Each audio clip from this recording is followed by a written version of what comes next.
On the surface, this feels like a fair matchup. You have Hannibal Lecter, a brilliant psychiatrist with an almost unnatural ability to understand how people think.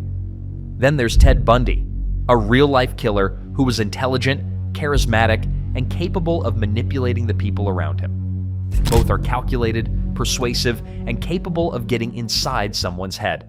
So at first glance, it seems like they're operating on the same level. But that comparison depends on one assumption, that they're using their intelligence in the same way. The moment you question that assumption, everything changes, because one of them relies on the appearance of control. The other understands people at a level where control becomes almost inevitable.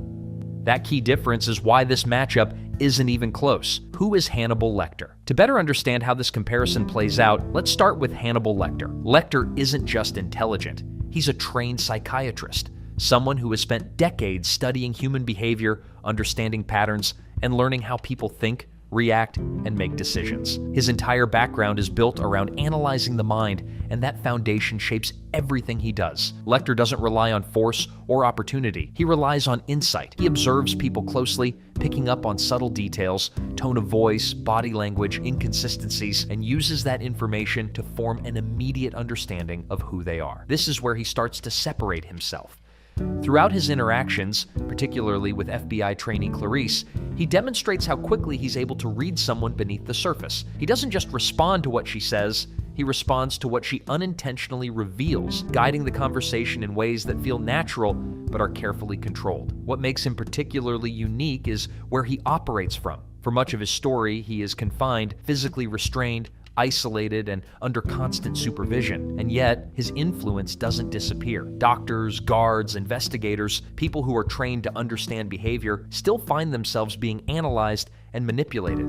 That's what makes his approach so difficult to recognize in real time, because it doesn't feel like control. It feels like conversation. You're not just dealing with someone intelligent, you're dealing with someone who understands people at a level most others don't. That distinction becomes much more important once you compare him to someone who operates very differently. Who is Ted Bundy? Next, we have Ted Bundy. Born in 1946 in Burlington, Vermont, he grew up under complicated circumstances, raised for much of his early life believing that his grandparents were his parents, while his mother was introduced as his sister. That early confusion around identity and family structure has often been discussed as a possible influence on his development. As a teenager, Bundy didn't stand out in any obvious way. He attended high school in Tacoma, Washington, where he was often described as shy, somewhat reserved, and largely unremarkable. He wasn't known for excelling in sports or standing out socially, and he struggled at times to form close connections with the people around him. That began to change as he got older. While entering adulthood, Bundy presented himself in a very different way. He was studying psychology and would later attend law school. He was articulate, socially capable, and able to blend into everyday life without drawing attention. To the people around him, he didn't appear threatening. He appeared confident and polished. That's what made him so difficult to recognize. Outwardly, Bundy didn't match what people expected. He could maintain relationships, participate in academic and political environments, and present himself as someone who was in control of his life. But underneath, there was a clear disconnect. Because of that, Bundy's case isn't just about what he did, it's about how convincingly he was able to appear as someone who wouldn't, which makes him seem like a very different kind of threat. But once you move past that surface and start looking at how he operated, the picture becomes much less clear. Manipulation and social engineering. When you look at how each man operates, the difference between them becomes much clearer, especially when it comes to manipulation. Both Hannibal Lecter and Ted Bundy are often described as manipulative, but the way they manipulate people and the level at which they do it is fundamentally different. Bundy's approach to manipulation was largely external. He relied on presentation. He understood how to appear non-threatening, how to seem trustworthy, and how to use that perception to his advantage. Take the events at Lake Sammamish in 1974, for example. Bundy approached multiple women in broad daylight, presenting himself as injured, wearing a sling and asking for help loading a sailboat onto his car. Two of those women, Janice Ott and Denise Naslund, agreed to help him and were later abducted. It was a simple strategy, but an effective one because it lowered suspicion and created a moment of vulnerability. In that sense, Bundy was skilled. However, his method depended on cooperation. It depended on the victim responding the way he expected, in an environment he couldn't fully control. This is where the difference starts to emerge. Lecter's approach to manipulation isn't based on appearance, it's based on understanding. He doesn't need to create a persona to gain trust. Instead, he studies the person in front of him and identifies what matters to them, what motivates them, what unsettles them, what they're trying to hide.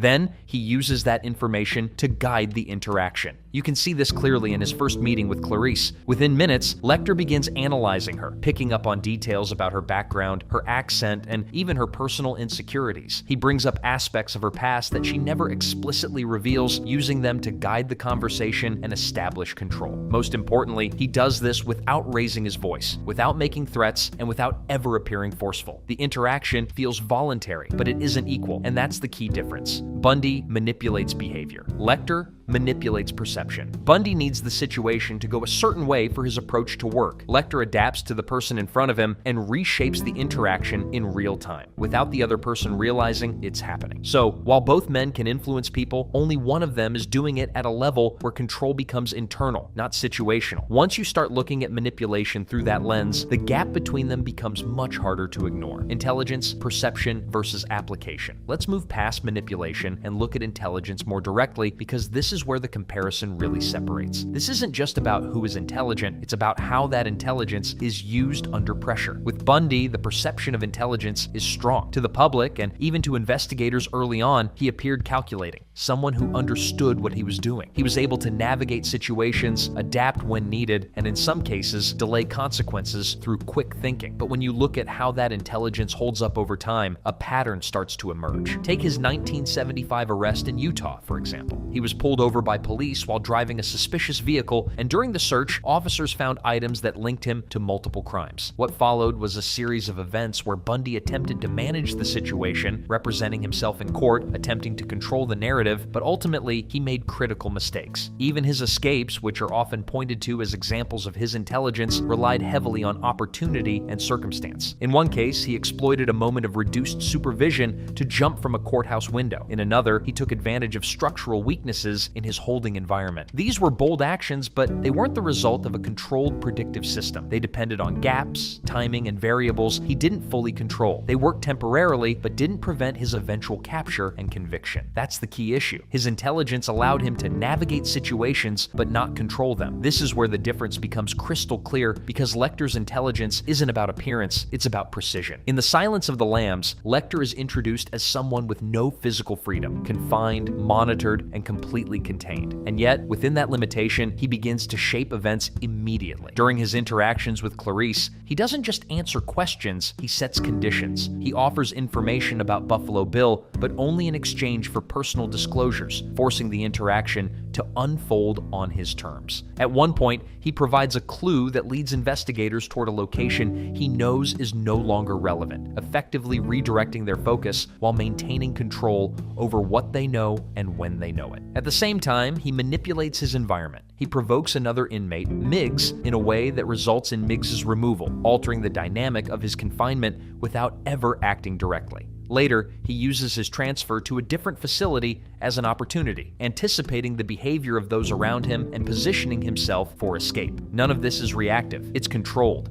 Lecter isn't responding to situations as they unfold, he's shaping them in advance, using his understanding of people to guide outcomes before they happen. That's the critical difference. Bundy's intelligence allows him to react effectively in the moment. Lecter's intelligence allows him to predict, influence, and control what happens next. Bundy appears intelligent because he can navigate complexity. Lecter demonstrates intelligence by reducing complexity, by turning unpredictable human behavior into something he can anticipate and use. When you compare these two approaches side by side, what initially feels like a close match separates very quickly. Psychological dominance. By the time you get to psychological dominance, the comparison stops feeling close altogether. Both Ted Bundy and Hannibal Lecter could influence people, however, the depth of that influence is completely different. Bundy's psychological control was real, but it was limited to specific moments. You can see this in the 1978 attacks at the Chi Omega sorority house in Florida. Bundy entered a highly populated environment late at night and carried out multiple attacks in a short period of time. The situation was chaotic, chaotic, fast-moving, and unpredictable. Yet he was still able to act within it. That required confidence and a willingness to take risks, but it also revealed the limits of his control. Despite the setting and the timing, there were survivors. There were witnesses. The situation didn't unfold in a controlled, predictable way. It unfolded in a way that left variables unaccounted for. Bundy wasn't shaping the psychological environment. He was moving through it, reacting as it developed. His influence existed within the moment.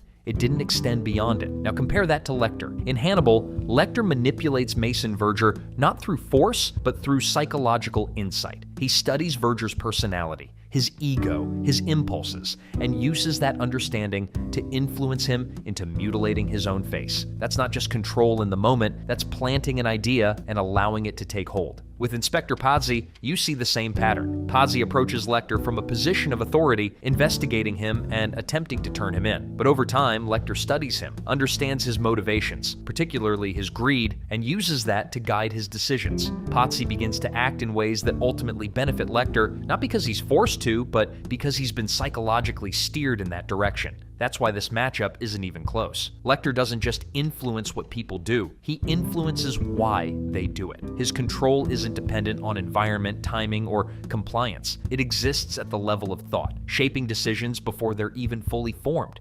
Bundy could influence behavior under the right conditions. Lecter influences how people think, regardless of the conditions. Once that line is crossed, the comparison stops being about two people who can manipulate others. It becomes a question of depth. One operates within moments, the other operates within the mind. It's clear which of these two men operates on a different level. Head-to-head scenario. To fully understand why this matchup isn't even close, you have to stop looking at individual traits and place both men in the same scenario. The moment you do, the outcome is already decided. If Ted Bundy is operating in his usual environment, his advantage comes from control. He selects the target, initiates the interaction, and relies on the situation unfolding exactly the way he expects. His method only works because he dictates the conditions. Take that control away, and there is nothing left. If Bundy is placed inside a situation shaped by Hannibal Lecter, he loses immediately. He is no longer initiating anything. He is reacting from the very beginning inside a structure he doesn't understand and has no ability to change. That is the key difference. Bundy reacts. Lecter decides. Bundy manipulates behavior. Lecter manipulates people. Bundy adapts to what is happening. Lecter determines what happens. Bundy needs the situation to go his way in order to succeed. Lecter removes that requirement completely. Bundy's intelligence is reactive. Lecter's intelligence is applied. This isn't a contest of intelligence, it's a contest of control. Bundy's control exists within the moment. Lecter's control exists before the moment ever happens. Bundy needs the situation to go a certain way to succeed. Lecter removes that requirement entirely, which means in any head-to-head scenario, the outcome doesn't hinge on timing, opportunity, or execution. It's already been determined. And in a comparison like that, there is no version where this is even close. Do you agree with my analysis, or do you think there's a scenario where Ted Bundy could come out on top? Let me know in the comments. If you enjoyed this breakdown, let me know which matchup you want to see next. Don't forget to like the video, subscribe to Shriek Geek, and turn on notifications so you don't miss the next matchup. I'll see you